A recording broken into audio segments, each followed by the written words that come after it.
Why the weak wait and the strong create. The silence is deafening, isn't it? The silence between the dream and the reality. The yawning chasm where most lives become quiet echoes instead of roaring masterpieces. Look around you. Watch the endless procession of the nearly great, the almost successful, the someday people, the countless millions who stand on the precipice of their own potential, paralyzed by the cold wind of hesitation. They are waiting. Waiting for permission, waiting for the perfect moment, waiting for a sign written in the sky by a benevolent universe, waiting for the path to clear, for the risk to vanish, for the fear to pack its bags and leave town. They are waiting for the world to confirm what their own heart already knows. This, right here, is the dividing line. This is the fundamental, immutable difference between those who merely survive and those who truly live. The weak wait for opportunity to knock on their door with a certified letter. The weak wait for the market to be stable, for the bank to approve the loan, for the critics to stop whispering, for the stars to align in some cosmically convenient configuration. But the truth, the hard, unyielding truth that forms the bedrock of all lasting achievement, is this: the strong create. The strong don't wait for the tide, they build the boat. They don't wait for the map, they chart the course. They don't wait for opportunity, they forge it in the crucible of their unyielding desire. Think of the architects of the modern world. Did Thomas Edison wait for someone to invent the perfect filament before daring to pursue his 10,000 experiments? No. He recognized a colossal need, light in the darkness, and with a blazing certainty that transcended the countless failures, he created the solution. Each failure wasn't a reason to stop. It was a clue, a marker on the road less traveled. He understood a principle that the hesitant soul never grasps. Failure is not the opposite of success. It is a vital, non-negotiable component of it. The moment you internalize that, the moment you embrace the inevitable missteps as mere feedback, the waiting game is over. You seize the hammer of intention and you begin to build. Your starting point, the absolute genesis of this creation, is not a financial statement, nor a list of contacts, nor even a revolutionary idea. It is a state of mind. It is the conscious, deliberate cultivation of a definiteness of purpose. Most people wander through life with vague hopes. I want to be rich. I want to be happy. I want to be successful. These are not goals. They are pleasant atmospheric conditions.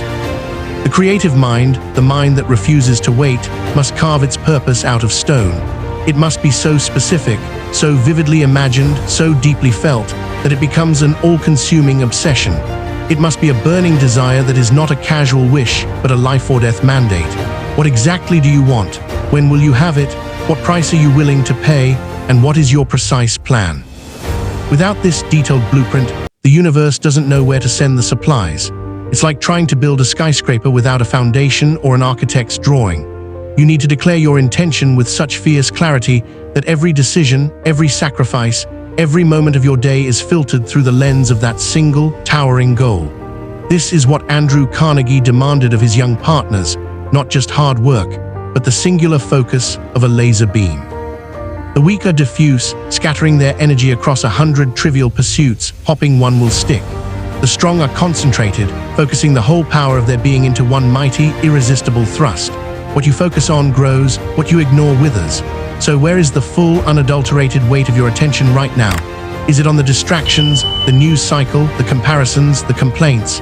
Or is it fixed, unflinchingly, on the creation you were born to bring into the world? The difference is the difference between a life of reaction and a life of creation. The strong understand that belief is not an optional accessory. It is the engine that drives the creation process. It's the magnetic force that pulls opportunity into your orbit.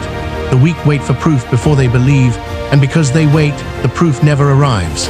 The strong believe first, knowing that belief itself is the catalyst for the evidence they seek.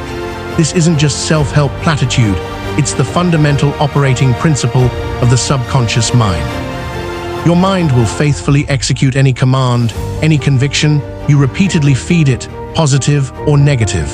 If you flood your internal world with doubt, with the anticipation of failure, with the limiting narrative that you are not capable, the universe will simply mirror that back to you.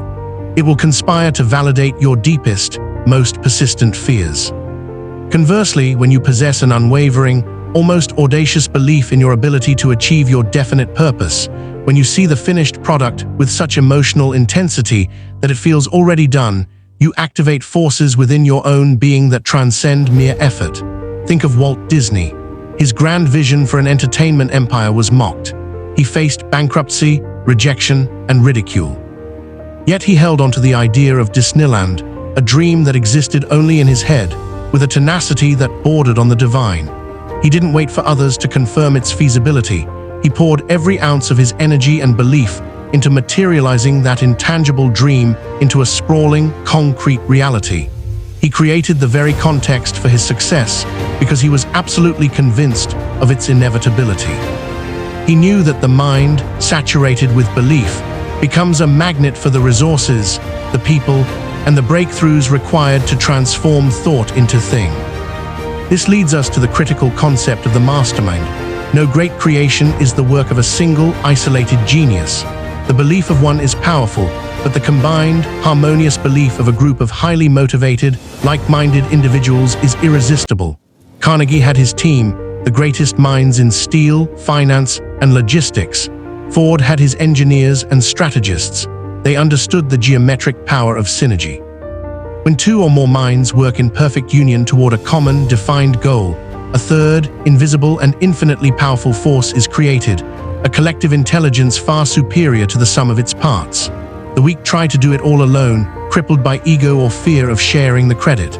They struggle in isolation, their limited energy quickly depleted. The strong seek counsel, surrounding themselves with the intellect, the skills, and the unwavering confidence they may lack. They recognize that the fastest route to their goal is to stand on the shoulders of giants. They use the power of the group to amplify their belief, to sharpen their plans, and to sustain their momentum when individual resolve might waver. The key to an effective mastermind is not just surrounding yourself with smart people, but with people who share your unyielding commitment to the goal and who possess a mindset rooted in creation, not comparison or complaint. The environment matters. The psychic atmosphere you breathe every single day will either feed your creative fire or smother it. If you spend your time in the echo chamber of the waiting, the fearful, the negative, you will absorb their paralysis. You must be ruthless in the defense of your mental space. You must cultivate a garden of possibility where the seeds of your ambition can take root and flourish, protected from the weeds of doubt and cynicism. This is not arrogance, it is self-preservation and the ultimate act of creative responsibility. The weak mistake wishing for clarity. They believe that the right path will simply reveal itself through passive contemplation or divine intervention. The strong understand that vision is an active construction project. It must be built, piece by piece, out of the raw material of disciplined thought. We're talking about more than just a goal. We're talking about a detailed, sensory-rich mental photograph of the desired future. This is the difference between writing, "I want a new job," and describing in minute detail the office, the view, the feeling of the chair, the sound of the keyboard, the exact title, the first major accomplishment, and the emotional satisfaction of the work. This is the principle of autosuggestion in action. You must consciously and repeatedly impress this vibrant picture onto your subconscious mind. You are the sculptor of your own reality, and your mind is the clay. Every night and every morning, you must flood your consciousness with the image of your completed creation, feeling the emotions, the pride, the joy, the relief that will accompany its realization. This practice bypasses the conscious mind's endless loop of doubt and sets the underlying power of the subconscious to work. It starts rearranging the puzzle pieces of your life, connecting you with the necessary people and ideas, getting you through the intuition that whispers the next perfect step. The weak are haunted by the fear of failure. The strong are obsessed with the vision of success. This brings us to the relentless demand of purposeful action. Vision without action is merely hallucination. The strong know that the bridge between the world of thought and the world of reality is built, board, by organized, intelligent effort. They recognize that the universe does not reward potential, it rewards performance. The weak are masters of planning, perpetual students, forever preparing to begin. They suffer from analysis paralysis, constantly waiting for more data, more perfect information, more guaranteed outcomes. They fear the exposure of an imperfect first attempt. The strong, conversely, embrace the imperfection of the start. They understand that the plan will always change the moment it encounters the enemy, reality. They subscribe to the philosophy of ready, fire, aim, get into motion, take the first step, even if it's a clumsy, ugly, terrifying step. The clarity the weak wait for is only revealed through movement. It is the journey, not the blueprint, that teaches you what you truly need to know. The plan becomes refined, corrected, and perfected only after the initial launch. Think of Henry Ford. He didn't wait for a perfectly efficient assembly line. He started building cars, and the necessity of efficiency forced him to invent the process as he went. His action defined the path. It did not wait for the path to be cleared. Discipline is the backbone of this consistent action. It is not punishment. It is the ultimate act of self-love and creative liberation. It is the commitment to do what is necessary when it is necessary, whether you feel like it or not. The weak are ruled by their feelings, seeking constant comfort and instant gratification. They treat their dreams like a hobby they can pick up when convenient. The strong are governed by their schedule and their commitment. They understand that genius is often just discipline externalized. It is the daily, grinding, unspectacular effort applied relentlessly over time that separates the fleeting wish from the monumental achievement. Discipline is simply the mechanism by which you honor the promise you made to your future self. It is the engine that keeps your vision moving, especially through the vast, empty stretches of the journey where no one is applauding, and all you have is your own deep, internal conviction. The landscape of creation is littered with the shattered dreams of those who succumb to temporary defeat. This is where the waiting truly begins for the weak, and this is where the strong separate themselves eternally. The weak interpret a setback as a final verdict, a sign from the universe that their journey was flawed from the start. They retreat, wounded, confirming their internal narrative of inadequacy. They wait for the pain to subside, for a new, safer path to emerge. The strong, however, possess resilience, the mental muscle that transforms catastrophe into education. They see temporary defeat not as a wall, but as a classroom. They apply the principle of learning from every transaction. They ask, with clinical detachment, what did this failure teach me that I could not have learned any other way? They immediately reevaluate their definite purpose, check their plan for flaws, and critically double down on their effort and belief. Abraham Lincoln faced devastating personal losses, business failures, and repeated political rejections, yet he persisted, drawing strength from each knockdown, refining his character and conviction until he was capable of leading a nation through its greatest crisis. He did not wait for a guaranteed win. He created the conditions for eventual victory through unyielding tenacity. This persistence is fueled by a profound, almost spiritual understanding of adaptability. The strong recognize that the outer world, the economy, the technology, the competition is in constant flux.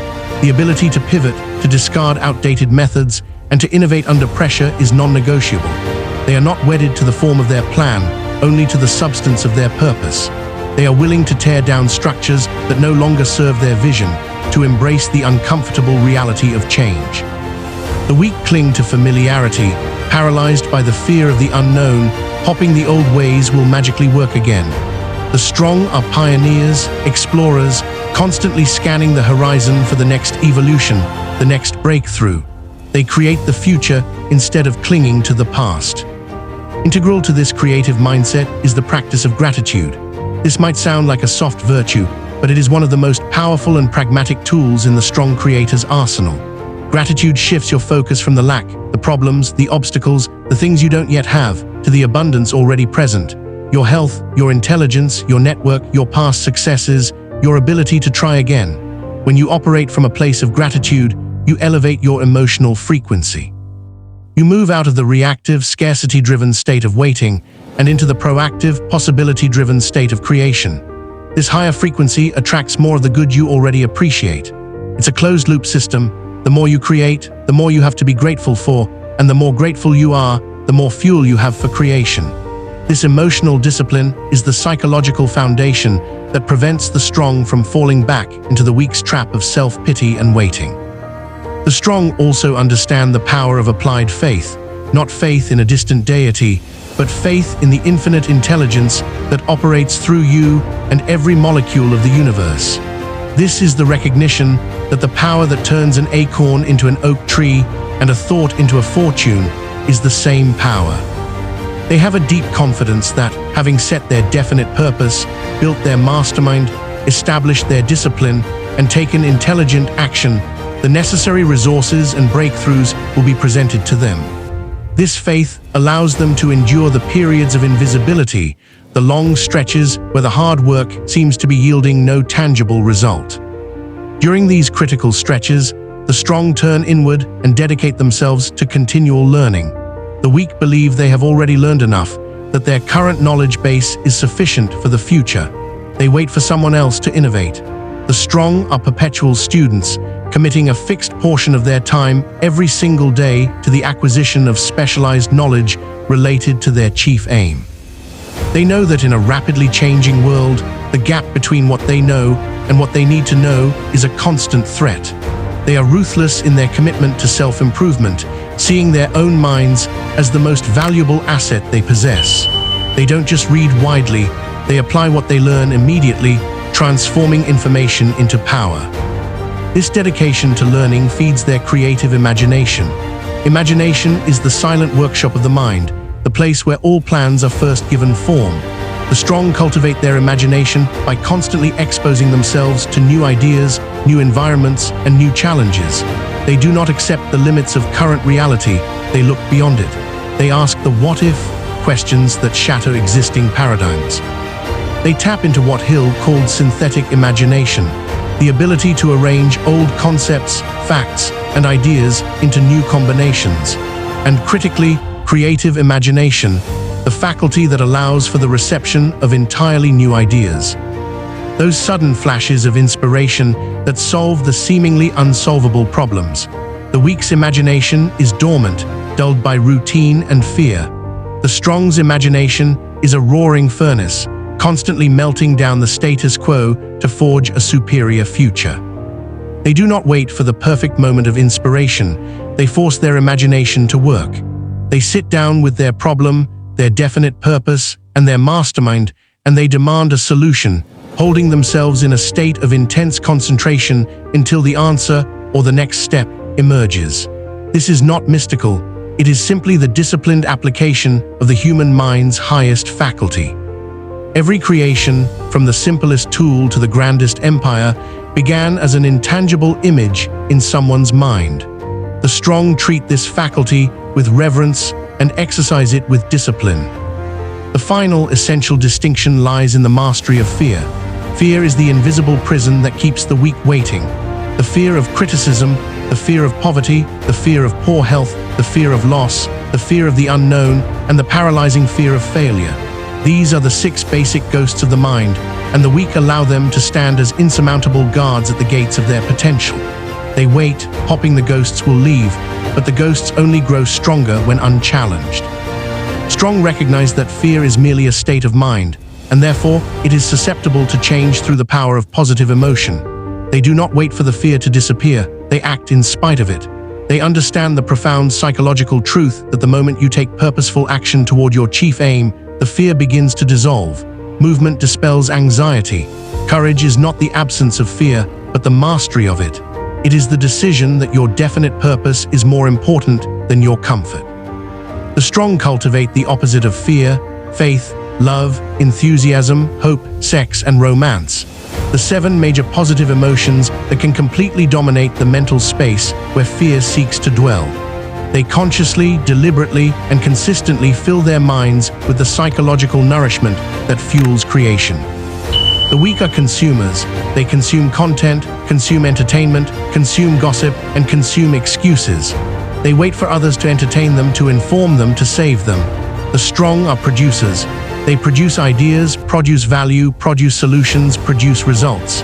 Their focus is outward, on what they can give, on the contribution they can make, on the problem they can solve for others. They understand that true, lasting fortune, in every sense of the word, is a direct result of the service rendered. Andrew Carnegie's great wealth was a byproduct of his ability to produce steel more efficiently and affordably than anyone else, thereby serving an exploding industrial society. His wealth was the mirror of his service. This brings us to the ultimate point of separation. The weak are focused on getting. They wait for their fair share, for the reward to precede the effort, for the universe to cut them a check. Their mind is fixed on scarcity, on what is missing. The strong are focused on giving and creating. They know that the law of reciprocity is ironclad. You reap precisely what you sow, and your reward will always be proportional to the value and quality of the service you deliver. They are not chasing money. They are chasing the opportunity to create superior value, knowing that money, like a loyal shadow, will follow. They are not waiting for life to happen to them. They are imprinting their will upon the canvas of the world. There is no more time for waiting.